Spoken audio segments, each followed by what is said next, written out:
In 2011, Sonic Generations cast a long, disappointing shadow over the entire Sonic series. The game itself was undoubtedly the best in a long time, but its nostalgic reverence for Sonic's history would linger for far longer than just the Hedgehog's 20th anniversary, infecting almost everything that would follow. I have complained at length on this very channel about how sick I am of these highly automated, creatively bankrupt 3D Sonic games. So cynically attached to the past, yet too afraid to even attempt recapturing what made Sonic good initially. Unwilling to interrogate the frustrating conventions of 3D Sonic that were established over 25 years ago. It's for these very reasons that I haven't enjoyed anything developed by Sonic Team since Sonic Generations. Until its aforementioned Shadow was finally made manifest. Shadow Generations is the best thing Sonic Team have made in 13 years. This is a new 3D Sonic game I have been replaying out of my own personal enjoyment, ruthlessly chasing speedrun times and learning satisfying movement techniques. And yet, this game does almost nothing to quell my disillusionment with this stagnant franchise. If anything, Shadow Generations is merely a confirmation of everything I spoke about in my last video. We are once again retreading old ground, recreating zones from existing games, and making zero fundamental changes to the core movement system, with stages still relying much too heavily on severe automation. But surprisingly, there is still much praise to be given here, even in the most unexpected of places. For one, the animation and cinematography are at least on par with their contemporaries, and the personalities of these characters are more in line with what I would expect. It was once made pretty clear that Shadow would never turn back. But here we are, with the Ark, the Bio-Lizard, Gerald, Maria, and Black Doom again. With how mismanaged and contradictory this series' timeline is, I would have appreciated some more consistent context clues to indicate that Shadow no longer cares about his past towards the beginning of the story. He seems to have a visceral, emotional reaction upon seeing Maria from afar in white space, and has to brush it off as some kind of hallucination. But when they do reunite later, he stays reserved and detached, even while she hugs him for the first time in 50 years. Shadow's improved facial animation and body language is doing a lot of heavy lifting here. I can form my own interpretation of his thoughts and emotions, adding so much more subtlety than if the less than stellar English voice acting was pulling all the weight. When he smiles, his cheeks move to accommodate it, greatly supporting the overall pose. When he grunts and sneers, his head tilts upwards, his mouth pulls back, the cheeks puff out, his brows come down. These enormous, exaggerated facial features are finally being used to help tell the story. Even then, it comes across that this game wants Shadow to go both ways, to build upon his dynamic with Maria that fans are familiar with to tug on their nostalgia, while also trying to fit into the established timeline where Shadow has supposedly thrown all of this away. He doesn't look upon his birthplace with fondness or nostalgia, it's quite the opposite. But then just beforehand in Dark Beginnings, the animated prologue, it opens on a heartfelt flashback with Maria. We're led to believe this is a vision projected onto Shadow from Black Doom, but he still seems to care about Maria an awful lot in these moments. And it's not entirely clear how much of what we're seeing is what actually happened to Shadow in the past, or his present self re-experiencing these memories with his current personality. If a post-2005 Shadow doesn't care about Maria anymore, then why does her in-game bio state that Shadow carries on her wish for the world, even before finishing the story? If we're seeing the thoughts and feelings of present-day Shadow in these flashbacks, then he shouldn't be chasing after Gerald with such desperation, or screaming out Maria's name. The action sequences in this prologue, although a bit pointless, are masterfully directed, with a frenetic sense of urgency and scale that the games could only dream of achieving.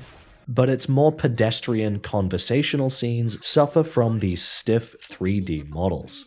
Maria in-game is simply the best normal human design we've ever seen in 3D Sonic, but she looks very uncanny here, and Shadow doesn't fare much better.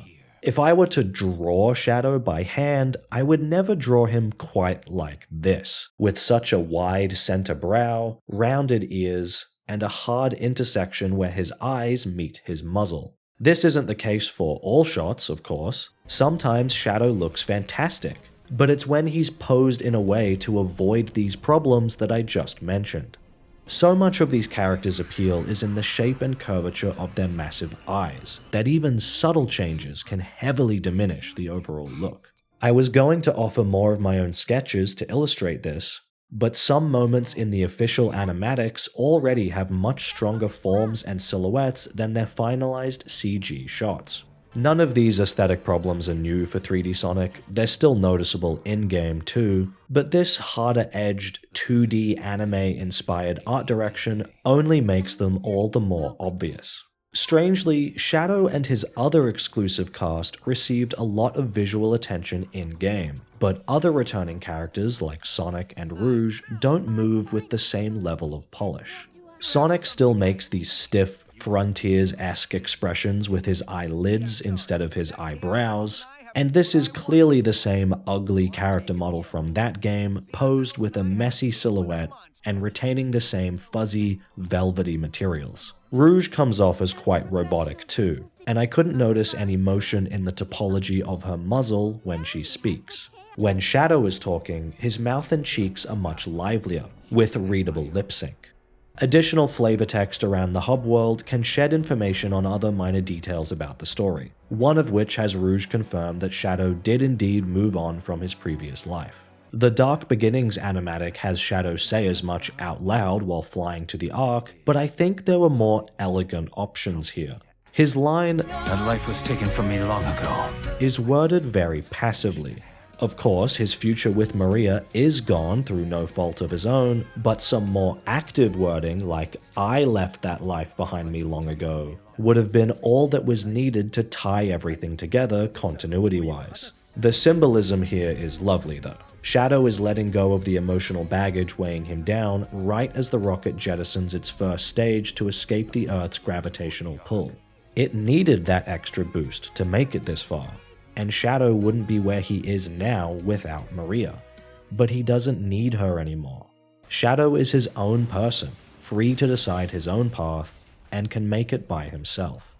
Or he could, until Maria is resurrected through a space-time anomaly with zero relation to Black Doom and the rest of Shadow's story whatsoever. It's very odd that the overlap of Sonic and Shadow's adventures didn't even incorporate time travel as an actual narrative element for Black Doom's return. It's complete coincidence. White space isn't a very interesting location for this tale either, and can sour some of the more emotional moments. The reused stages and bosses are narratively superfluous, and could have been swapped out with any others without damaging the story at all, since it's really about Shadow learning to confront his own emotions about Maria, instead of repressing them to avoid the pain. He may have left Maria behind, and that probably wasn't an unhealthy decision, especially when it wasn't ever clear if Shadow even regained his memories or just had all the important parts told to him by other people. But the message of this story is that this love and sadness doesn't make Shadow any weaker. It takes strength and humility to accept the death of a sibling and carry on her spirit. Shadow is literally stronger thanks to Maria's kind heart. He is the shadow cast from her light. Even an artificial hedgehog made with blood from the devil may cry when he loses a loved one, and that's a good thing. There's build-up for Shadow's growing hatred while gathering Doom powers, but it fell completely flat on my first playthrough, making this scene between Shadow and Maria seem very unearned. Shadow never came across as unusually malicious during these previous scenes. He was just attacking the genocidal aliens standing in his way, except sometimes he had red glowing eyes. This cliched visual shorthand is meant to imply that Shadow is succumbing to the dark side by activating these Doom powers, but this is directly countered during his fight with Sonic. If we needed an example of him being overpowered by Black Doom's influence and being full of destructive anger, then this was the perfect opportunity to illustrate it. But Shadow hesitates to use his new powers against Sonic, and loses the fight as a result. Even with the evil glowing red eyes, he still seems to have full agency over his emotions at this moment. Maria even mentions seeing Sonic from afar and that he seemed nice.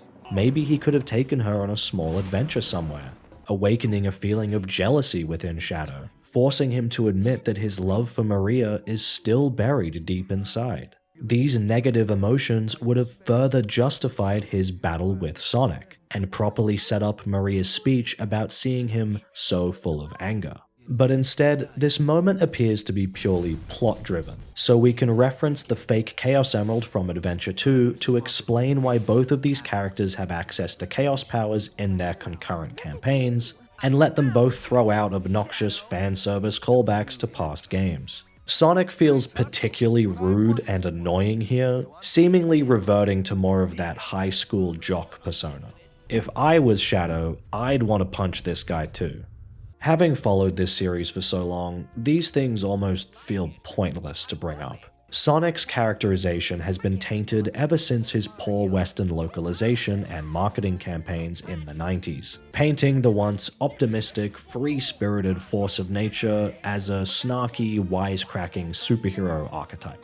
Earlier this year, I finally watched all 78 episodes of the original Japanese release of Sonic X, and while the show overall was nothing outstanding, it has left a profound impact on the way I view the characters and storytelling of this series going forward. This is Sonic X Shadow Generations after all, so allow me this minor detour. I was mainly driven to experience all of this as a way to peer back into an older era of Sonic, at a time when it felt as if these characters were still themselves, and to see how Shadow's story would be interpreted before seeing it reintroduced yet again multiple times this year. It was actually one of the elements of the show I was the most disappointed by, as it barely elaborated upon Shadow's already confusing past from Adventure 2. His turning point scene with Chris aboard the Ark is much more impactful than the original, but it's very strange that we're never shown Shadow falling to Earth, making the reason behind his death even more vague than it already was. At a fundamental level, Sonic X is the purest distillation of the original, classic Sega Sonic vision for almost all of these characters. It's the only piece of Sonic media I've ever seen that captures the true appeal of its namesake as this ethereal, almost godlike figure, traveling the world to bring joy and positivity to everyone he encounters, and taking pleasure in the simple beauties of life. Memories of the Wind was my favorite episode for this exact reason. Witnessing Supersonic return home as a shooting star streaking across the night sky, acting as a beacon of hope for all of his friends, is greatly touching. Amy gets this beautifully sincere moment chasing after Sonic and sobbing about how she decided last night that she would wait for him forever, no matter how old she became, only for him to return the very next day.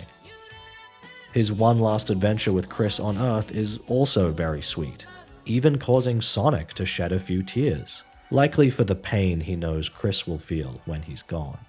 My disdain towards the current English voice cast has now evolved into a pure love for the Japanese actors, who really shine here. I'll still listen to future games in English at least once, especially since the default subtitles will only ever match the official English script, but after that, I'll stick to Japanese. Sonic X is tremendously far from perfect, but no other Sonic adaptation has reignited my love of these characters in such a genuine way. I don't want to completely retract my statements about the comic books, but I'll admit that I've lost interest in them as time has gone on. When I'm complaining again about future Sonic stories, English voices, and characterization, just know that this is what I'm comparing against. エッグマンどこにいると思うって聞いたら興味ないね What we got in Shadow Generations is certainly a, dare I say it, step in the right direction, but there's still a long way to go. What ultimately matters here is the vastly improved level design. There's a video game to be played here, with less restrictive open spaces, a surprising amount of honest platforming, and plenty of clever shortcuts for skilled players. I'm referring almost entirely to the fully 3D stages when discussing the level design, as these are the ones I've spent the most time with.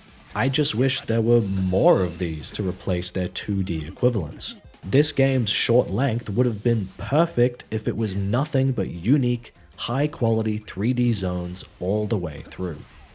Tiered level design makes its triumphant return, with challenging higher routes to bypass the more pedestrian lower paths. These alternate passages don't split off into totally disparate areas, they intertwine with the rest of the stage, allowing players to forge their own route by freely navigating between them in interesting ways. Simply placing a fork in the road that offers a different flavor of automation isn't what makes a strong Sonic level. It's the risk-reward factor. Reaching said areas adds an element of risk and challenge, and the reward is another section of the level that provides the player with something nuanced and useful, like an opportunity for a shortcut. This is still a linear boost game with many of the same hallmarks, but there's less of a focus on twitchy, reaction-based challenges seen in past games, and a stronger emphasis on looking ahead at these expanses and mentally routing the best way forward, and performing it as efficiently as possible. I frequently found myself running out of boost meter when pushing these stages to their limits, forcing me to think more carefully about when to use it, where to gather rings to replenish it, and when to activate Chaos Control to refill the gauge completely. If these games are committed to using the boost instead of momentum physics, then these are the kind of factors needed to keep the player engaged. Levels are a lot longer than previous boost games without overstaying their welcome. However, this is partially the result of needless automated padding. It's no wonder that Kingdom Valley, Chaos Island, and Radical Highway are some of my favorite zones, when they're the only ones without a lengthy interruption from Black Doom, who will lock the player in unskippable cinematics and turn the once interesting level design into boring straight lines, with far less interesting paths to take. Space Colony Arc Act 1 has a mandatory QuickTime event sequence that lasts a solid 25 seconds. If I could freely bypass this and just end the level at the point Black Doom appears, then this would easily become another one of Shadow's best stages. There are better ways of incorporating spectacle and narrative into the gameplay that don't involve ruining all repeated playthroughs with tedious downtime. At the very least, these sequences wouldn't be a big problem if they were significantly shorter than they are now. I'm aware of the mod to remove these, but it would make my speedrun times very inaccurate compared to everyone else. Much like the classics, these boost games are at their best when they encourage proactive play, instead of reactive play. This structure has always been inherently shallow and rigid. Once you know the correct sequence of buttons to press and when to press them, there's no longer any room for improvement. But if you're able to break free of these limitations, or play stages that are designed in less binary ways, suddenly the skill ceiling raises exponentially. Because Shadow slows down when interacting with just about anything, there are many ways to further optimize a run by dashing past enemies, jumping over springs and dash panels, and making big leaps over bottomless pits. This is why I'm not thrilled about the 2D levels here, since they're much more restrictive, but I appreciate the decision to keep them entirely separate from their 3D counterparts. This is what Sonic Generations should have done in the first place. Leave the 2D gameplay for classic Sonic, and make modern Sonic stages fully 3D. In my video on Penny's Big Breakaway, I mentioned how much the checkpoint timer of Sonic Gens pushed players to keep improving their speedruns, so I was extremely disappointed to see it wasn't replicated here for Shadow. It's such a small thing, but offering more immediate feedback to the player can go a long way towards encouraging mastery. The camera work wasn't just improved for the cutscenes, as it's once again capable of rotating during 2D gameplay as well. A big improvement over Forces and Frontiers, although still not anywhere near as dynamic and visually engaging as Sonic Generations. Shadow has these small flourishes during levels that add a lot of charm, like this graceful flip from the waterfall in Kingdom Valley, or this cool pose he makes at the end of Sunset Heights. Sadly, it's the lighting, materials, and soundtrack that weren't always up to par. I found many of these new arrangements to be bland or just outright annoying, so I was grateful for the option to switch out the stage music for everything other than Kingdom Valley and the Ark. Additionally, I'm thankful that the music continues to play from where it left off when restarting a stage, making repeated time attack attempts less aggravating. Environments like the underground of Sunset Heights or the castle interiors of Kingdom Valley look flatly lit and drab, with low-resolution textures and no interesting bounce light or shadows to spice up the scene, probably a byproduct of this game needing to easily scale down to the Nintendo Switch. Even just shining some rays of sunlight through these stained glass windows would have been a nice touch. The windy grind rails in Kingdom Valley jarringly appear out of thin air within a couple frames, without any appealing transparency effects, meaning they actually look much better in their game of origin. The wind trail that envelops Shadow doesn't curve along the path he's traveled, instead awkwardly rotating on the exact spot where he currently stands, which looks quite cheap. This final stretch also feels underwhelming when compared to Sonic 06, lacking its grand scale and awe.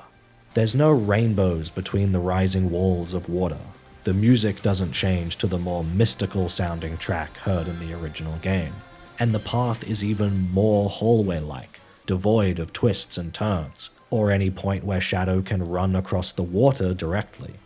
All characters are impacted by an obnoxious Fresnel shader that creates these glowing halos around the edges of their models in screen space, which is very noticeable on Shadow in dark environments. This was one of the first things to be modded out of the game, and the improvement is astounding. I would never say that Shadow Generations looks bad overall, but other than maybe the Ark levels, I don't think there's a single stage that competes with the visual appeal of any zone from Sonic Generations. But when it comes to the aesthetic qualities of lighting, materials, and visual effects inside of a game engine, what would I know?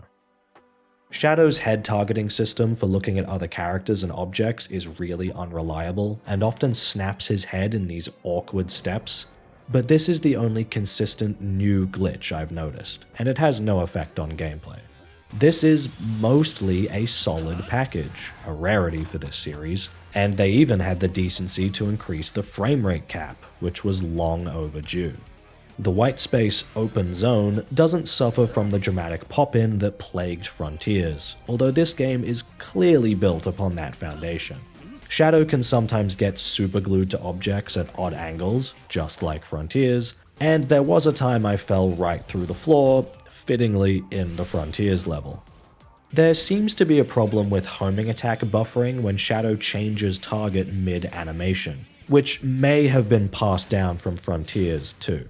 In this example, Shadow has targeted the spring when I press the homing attack button, but collides with the enemy along the way. I am mashing the B button to stomp to the ground, but Shadow automatically still moves to the spring, seemingly because the game has stored that homing attack input from beforehand. I only noticed this because, also like Frontiers, Shadow's air boost, annoyingly, does not reset after bouncing off enemies and springs, which is why I'm trying to touch the ground before hitting this spring, so I'll be able to perform another air boost. This is fundamentally just another 3D boost style Sonic game, but Shadow has come equipped with his own arsenal to set himself apart, but not as much as I would have liked. Doom Surf is so borderline pointless that I almost forgot to mention it. There's not much functionally different here that couldn't have been performed through letting Shadow boost across the water's surface, which was already possible in previous Sonic games. At the very least, it's integrated relatively seamlessly, although I'm not a fan of how slow it feels when traveling across straightaways devoid of boosters. Doom Morph is rather boring in the 2D sections, but I like how far a well-timed dash jump can send Shadow flying. It almost feels like the kind of ability that would really suit a 3D Sonic game, but I can't quite put my finger on it. Unlike Penny's Big Breakaway, its grapple function, unsurprisingly, does not carry the player's momentum, but I like the way it can redirect Shadow upwards depending on when they release the button. Unfortunately, this ability is introduced towards the end of the game, and none of the earlier levels were designed to accommodate it. Doom Blast is the most disappointing to me, as it can only be performed on specific Black Arms aliens. Outside of some rare but very appreciated exceptions, there's only 1 or 2 distinct options for the player to perform here. It even displays an icon over the areas you're supposed to point at, and automatically aims at them for you. Either you kick the enemy in one arbitrary direction prescribed by the level designers, or you don't at all. This was made most evident to me in the 3D white space hub world, where I wanted to launch the alien this way, but I was only allowed to aim in the opposite direction behind me. This isn't a tool, it's a gimmick. In its intended use case, Chaos Spear is much the same. Just another button to press before hitting certain enemies or opening suggested paths through levels. Before playing for myself, I wondered if this could function as a replacement for Shadow's firearms, providing a way to fluidly dispatch enemies from afar without slowing down. But these spears are set to stun, not kill. My drive for flow wasn't completely for naught, as it seems that whatever property kept Shadow moving while firing spears on the ground also applies to him in midair, completely negating any air drag and opening up a plethora of exciting new shortcuts. I don't think Shadow's aerial deceleration should be this strong anyway, but I'd rather have spear gliding as an optional way to bypass it than have nothing at all. Discovering this technique is what made Shadow Generations truly open up for me, adding a whole new level of depth to rushing through these levels. It seems this is what the Doom Wings were supposed to do, but I find their inclusion very underwhelming. Even with their 50 ring requirement for activation and meter management while gliding, these just feel like a boring, overly safe way to fly over all the level design. Spear gliding is riskier and more tangibly incorporated into Shadow's core movement, and doesn't require me to stand still for several seconds before I can start using it. When I talk about wanting a stronger sense of flow and fluidity in 3D Sonic games, this is closer to what I'm looking for. If not for the innate potential in spear gliding, Chaos Control would be my new favorite ability, but I'm really against the way it's been implemented. The most efficient way to play some of these stages is to travel across these automated lightspeed dash trails, which feels like cheating, unless I'm attempting to reach them in midair for a dangerous shortcut. I'm appreciative that players can build and expend their gauge at almost any time during a stage, and that there's meaningful room for error if activated at a bad time, but I strongly dislike the way it pauses the in-game timer. This does mean that players can strategically plan their route to use Chaos Control as much as possible while running against the clock, but anyone going for a typical real-time speedrun can never rely on the time presented on the results screen. I'm fundamentally not as interested in this style of play, because it goes against the very principle of attempting to complete a level as fast as possible, which I believe is the true appeal of Time Attack. I eventually disabled this feature through modding, but that means I have no chance against the leaderboards, let alone many of my own personal times from before installing the mod, as they've already been artificially reduced from using Chaos Control during those runs. This could have been easily avoided if the timer freeze was optional, similar to how levels have already been split between having the Doom Wings on or off. This kind of alternative approach to speedrunning, more akin to that of chasing a high score rather than a faster time, feels so much more appropriate as a bonus mode, just like the 30-second trial from Sonic Generations. Sadly, it makes no return in Shadow, and was outright removed from the included remaster of Sonic Generations. This mode was all about making as much physical distance through a stage before the timer expired, but the player could keep moving so long as they weren't touching the ground. Combined with Shadow's new Doom Wings, Doom Blast, Spear Gliding, and Chaos Control, this would have been a really fun inclusion. Imagine rushing through these levels, building Chaos Control to momentarily freeze the 30-second countdown, and activating the Doom Wings at the last second to glide over the stage as the timer hits 0, until finally touching down and planting your signpost, waiting to see which of your friends would try to dethrone you. Not including this feature was a major missed opportunity. My dissatisfaction with Shadow's new moves stems from their squandered potential, lacking any wider functionality. These abilities are only useful because the levels were designed to make them so, which sounds like a strange criticism, but allow me to elaborate.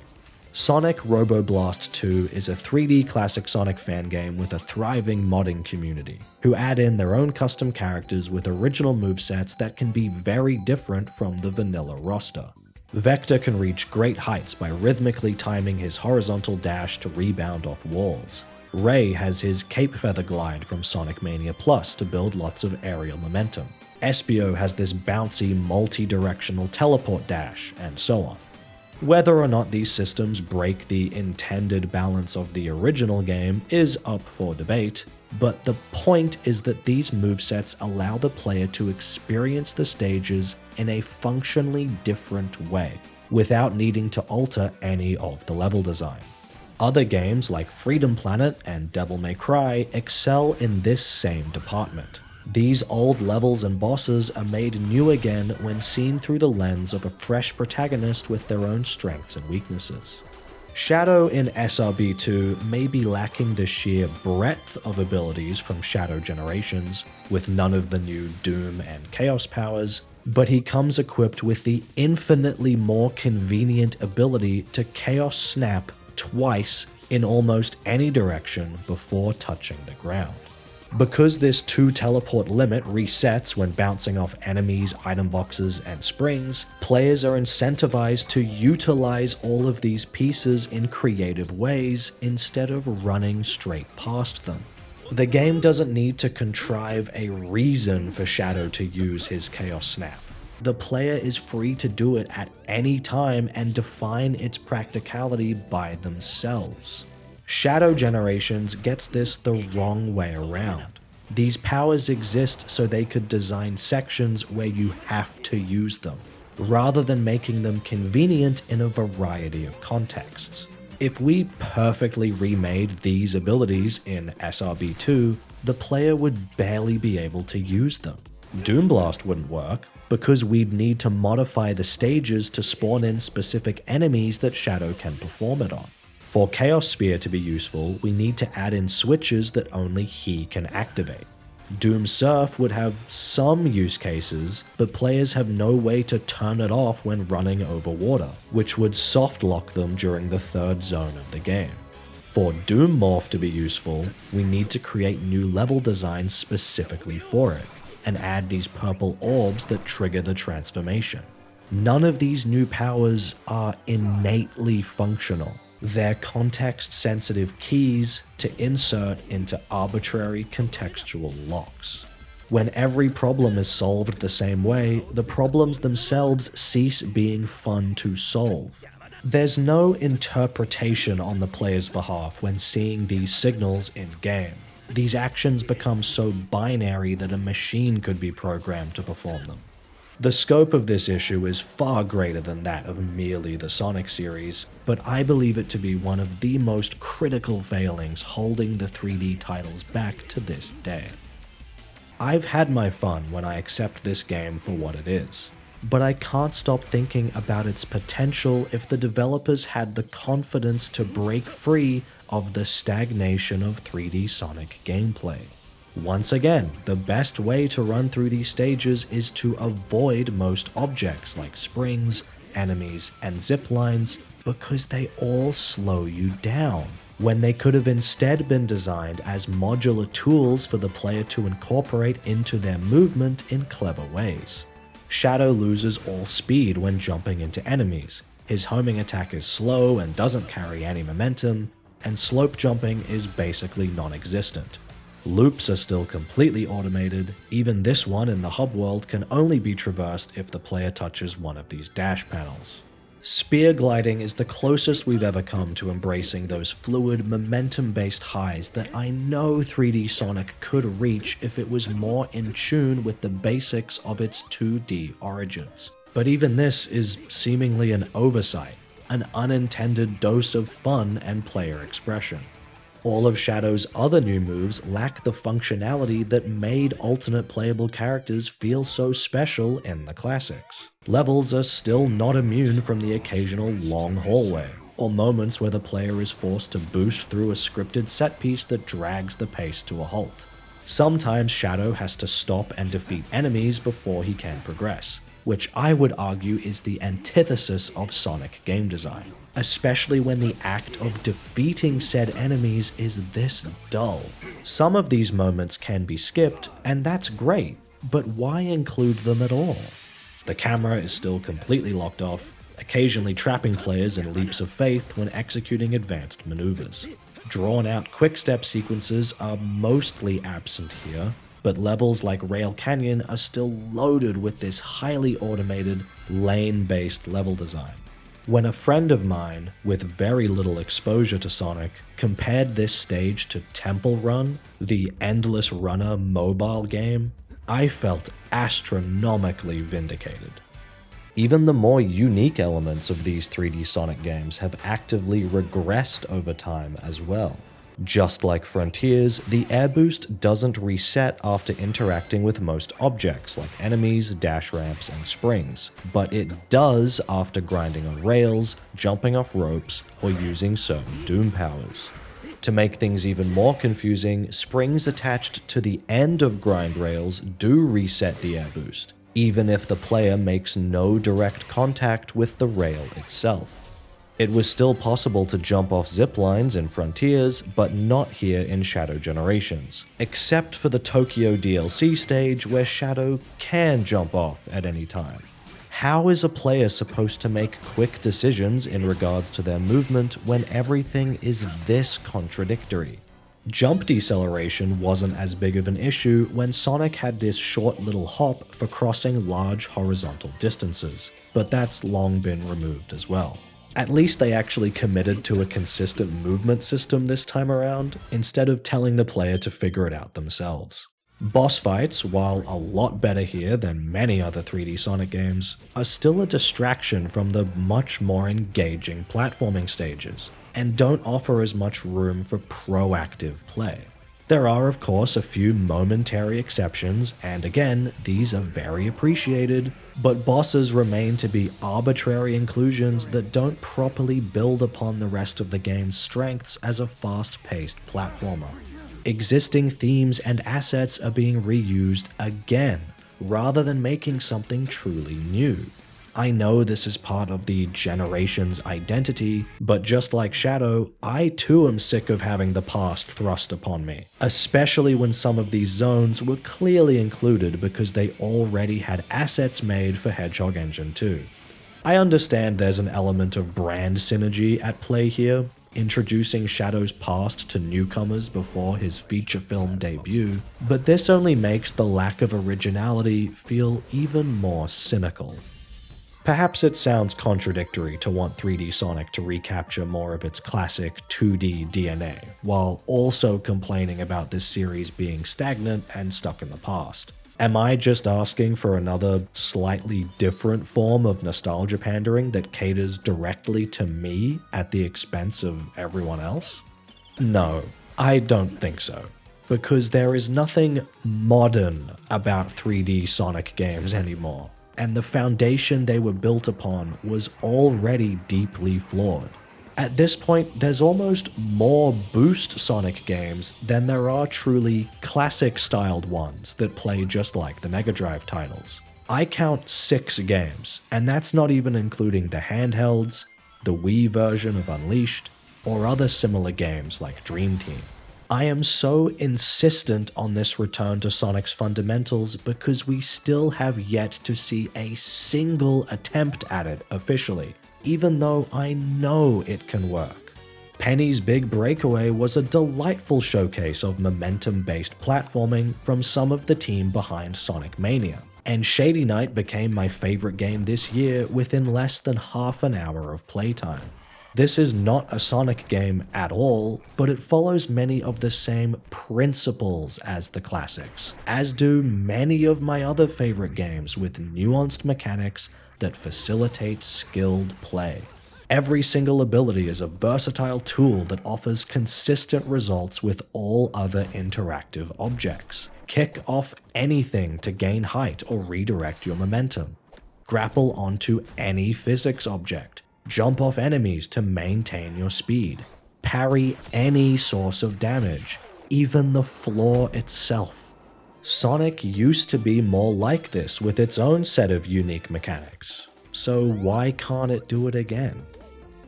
In the conclusion of my video about Sonic Forces, I made this request. No more boosting, no more dash panels, no more automated loops, it's time to take Sonic back to his roots for real this time. That critique was published 5 years ago, with the game in question now 7 years old. Yet here we are, 3D Sonic games are still suffering from the same problems that have remained mostly unchanged for 26 years. Is it really me who's clinging on to the memories of Sonic's golden years when I'm the one constantly begging for change? 3D Sonic isn't bad purely because he can't roll downhill to gain speed. Rather, it's the lack of any other systems to provide a similar sense of flow and player agency. It's the feeling that's missing, not just the literal mechanics themselves. Shadow Generations is not a radical reinvention of 3D Sonic gameplay. It's just a polished, well-executed return to what already worked 13 years ago. It's the sequel we should have gotten in 2013, not 2024. Just like Sonic Generations, this is undeniably up there as one of the best 3D Sonic games. But I could direct a majority of the same complaints towards that game as well, because nothing has meaningfully improved after all this time. I'll admit that another game building upon Shadow's relatively strong attitude towards 3D level design, but without all the annoying mid-stage cutscenes, long hallways, 2D sections, and reused zones, could actually be fantastic. That's Sonic Team's one last chance to make a boost game, but it needs to be the best one they could possibly make, because I can't see where else to go from there. After that, well, I think I've made it pretty clear what should come next. Let's put this dark, tortured past of 3D Sonic behind us, and never turn back.